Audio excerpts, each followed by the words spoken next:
protocol to escort His Excellency. The Assembly will hear a statement by His Excellency Muhammad Nawaz Sharif, Prime Minister of the Islamic Republic of Pakistan. May I request protocol to escort His Excellency.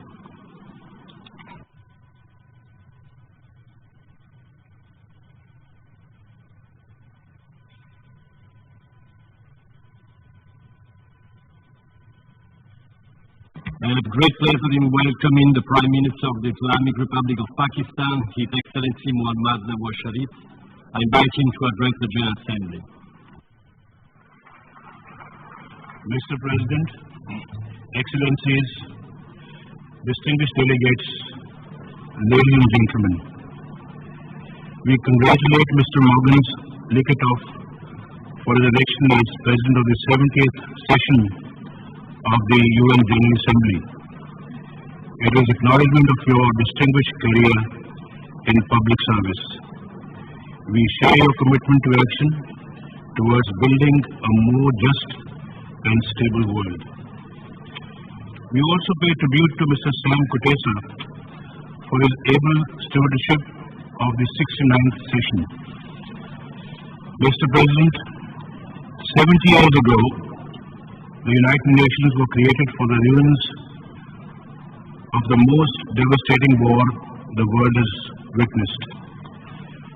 Its purpose was to build universal peace and prosperity on the basis of equitable principles, cooperation, and collective action.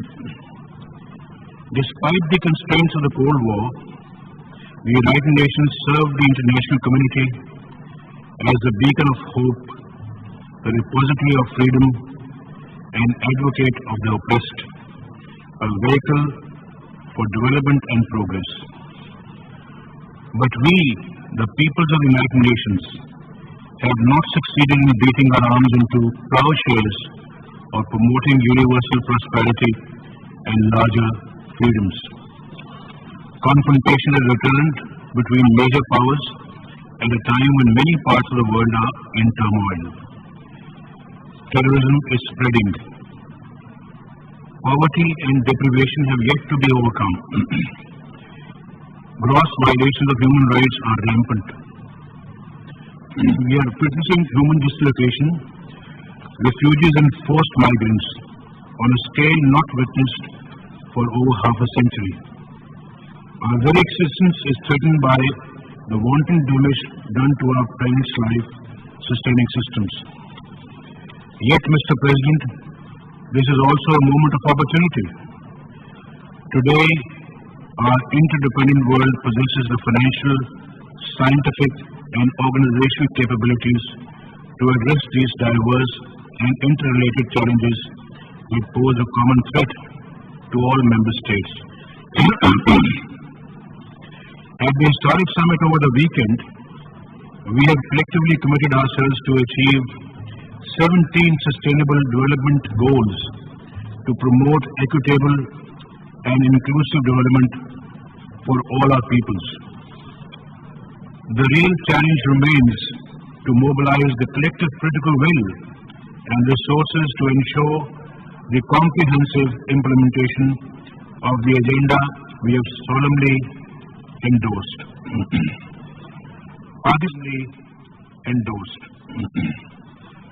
Pakistan has already initiated action on national goals to promote the post-2015 development agenda.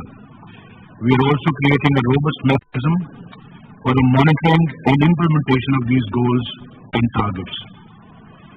Mr. President, later this year in Paris, we will need to respond with common but differentiated responsibility to the threat posed by climate change. Partisan interests must not stand in the way of an ambitious and collective commitment to halt and reverse the damage done to our planet. Mr. President, on the 70th anniversary of the UN, we should strive to adapt this world organization so as to respond effectively to the current and emerging challenges that confront us all. Pakistan supports a comprehensive reform of the United Nations, including that of the Security Council. We need a Security Council that is more democratic, representative, accountable, and transparent. A council that reflects the interests of all member states in accordance with the principle of sovereign equality, not a council which is an expanded club of the powerful and privileged. Mr. President, peacekeeping has been one of the key responsibilities of the United Nations. Pakistan is proud of its historic and current role as a major troop contributor. We regard it as our obligation to uphold international peace and security. Mr. President, Pakistan is a primary victim of terrorism. We have lost thousands of lives, including civilians and soldiers, to terrorist violence. The blood that has been shed, including that of our innocent children, has reinforced our resolve to eliminate this scourge from our society. We will fight terrorism in all its forms and manifestations, irrespective of who their sponsors are. Our Operation Zarb-e-Azb is the largest anti-terrorism campaign against terrorists anywhere, involving over 180,000 of our security forces. It has made substantial progress in cleansing our country of all terrorists and will conclude only when our objective has been accomplished. This operation is complemented by an all-inclusive national action plan. It encompasses police and security actions, political and legal measures, and social and economic policy packages aimed at countering violent extremism. The global threat of terrorism cannot be defeated unless we address its underlying causes. Poverty and ignorance are part of the problem. Extremist ideologies must be opposed. But the narrative of the terrorist also has to be countered through the just resolution of the several instances of oppression and injustice against Muslims in various parts of the world. Unfortunately, some seek to use the global campaign against terrorism to suppress the legitimate right of occupied peoples to self-determination. Mr. President, the rise and spread of terrorism across the Middle East today poses unprecedented security challenges. Wrapped by violence, ethnic and sectarian conflicts, and the rise of Daesh, several countries of the region are today the vortex of conflict and instability. Others are being sucked into the quagmire. The tragedy of Palestine has intensified. The accepted avenue for peace between Palestine and Israel, a two-state solution, appears further away today than ever before, due to the intransigent stance of the occupying power. Yet as I speak, the proud Palestinian flag is being raised just outside the hall. We hope this is just the first step. We look forward to welcoming Palestine as a full member of the United Nations. Mr. President, Muslims are suffering across the world.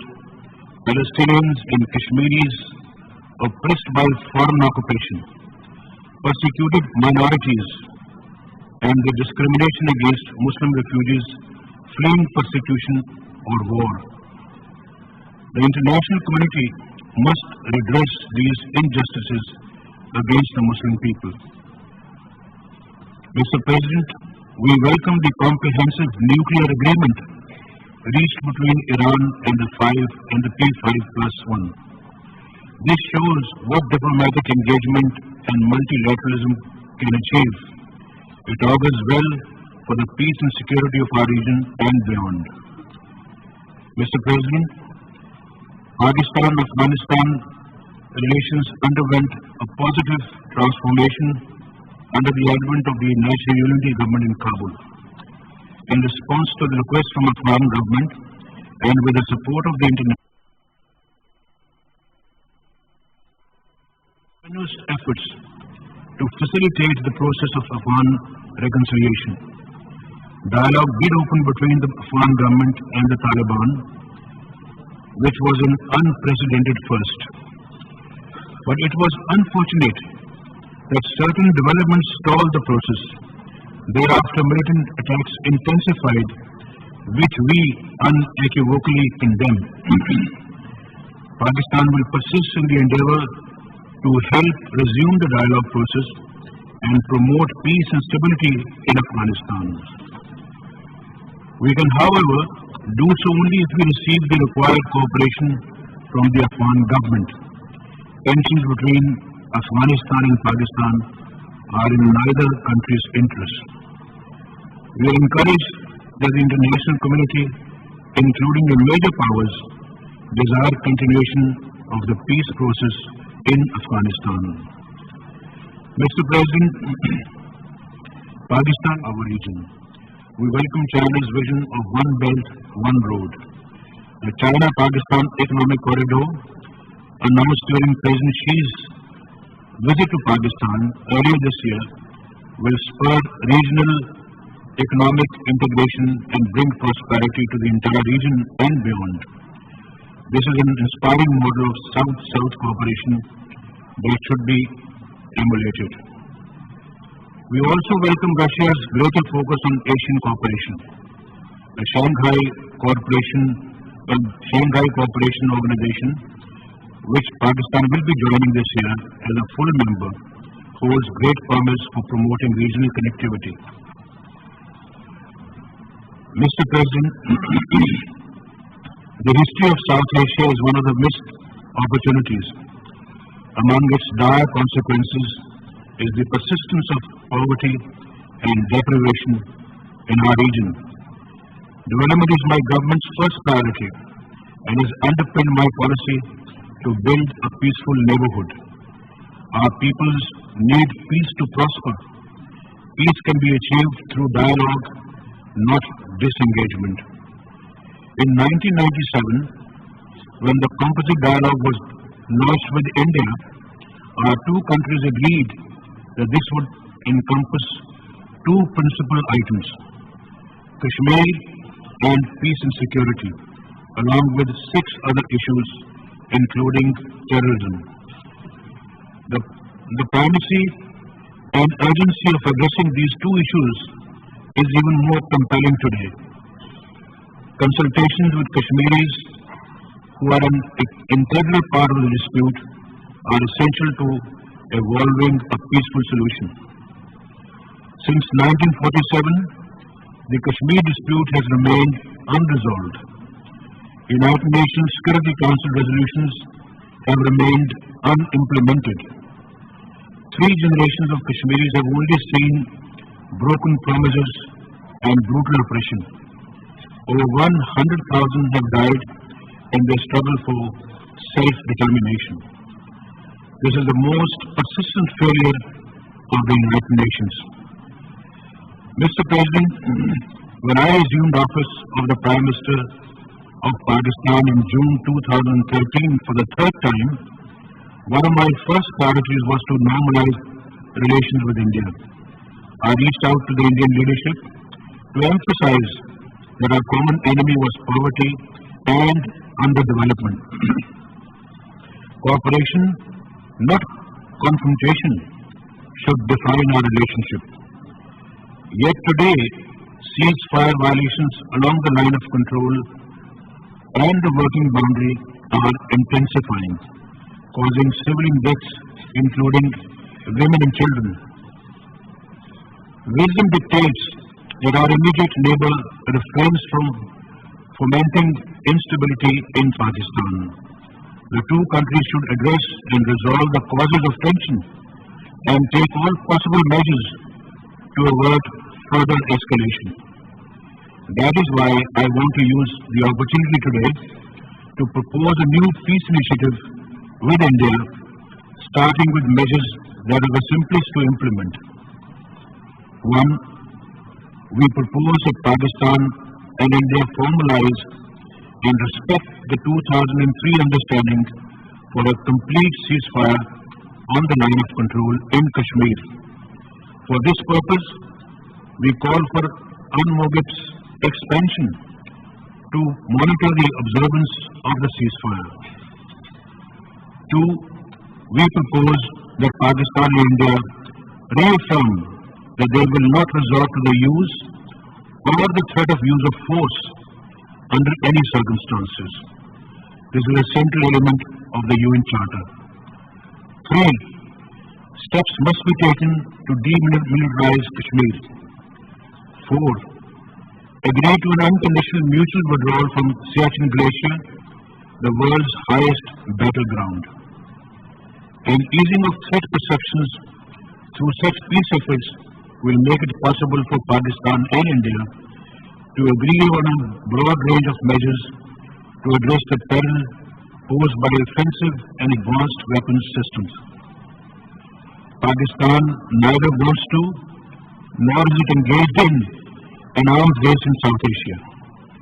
We cannot, however, remain oblivious to the evolving security dynamics and arms build-up in our region, which obliges us to take essential steps to maintain our security.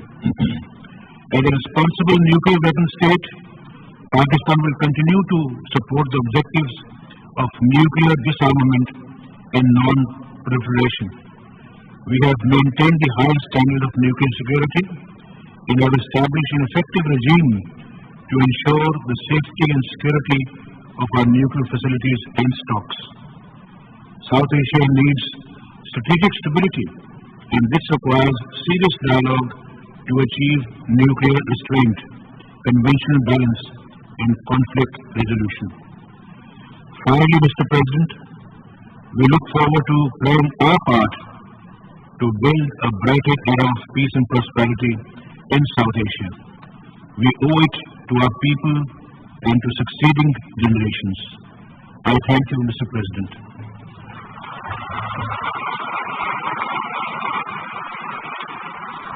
On behalf of the General Assembly, I wish to thank the Prime Minister of the Islamic Republic of Pakistan for the statement just made.